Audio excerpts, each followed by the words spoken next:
sa ilang pagkabata, luwas sila.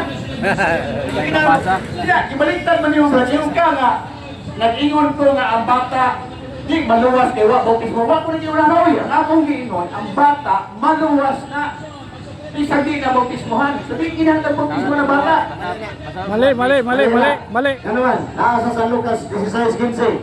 Ang mutuo o magpabunyag maluwas, ang dili mutuo silutan.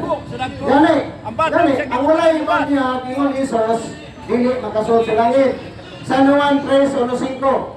Unless a man be born again of water and the Spirit, they cannot enter into the kingdom of God. Kung ang tao walay bunyag, di kasunod sa langit. Ito mga bata na namatay, walay bunyag, di kasunod sa langit. Kung bago ni pastor, ni amahan, ni ginitanan. Ikaw nag-ingon nga ang bata, maluwas na. Sa bunyagan. Walay. Tato pre, kinahanglan bunyagan. Bunyagan. Maluwas ang bata, anong kinahanglan ko magbunyag? Ikaw ni ingon nila ako.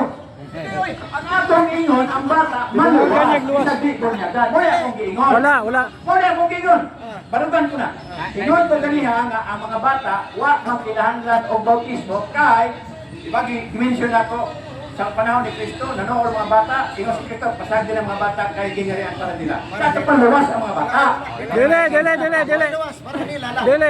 Ingon ako nga, para kang Kristo, luwas ang bata. Kung maingon ko nga ang sitihon para na nato tanan. Ang sitihon ba, ang gobyerno para na sa tao, para na sa tanan.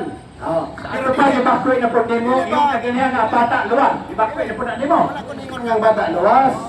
Siya may ingon nga ang bata luwas. Tama. Ang San Marcos 16:15, ang dili mo to magpamunya, dili maluwas. Si Kristo ni ingon. Iya ni supakon si Kristo. Dahil ang iya, ningon man si Kristo nga ang gingarian sa langit ila sa mga bata. Wala na nagpasamot nga ang tanang bata maluwas.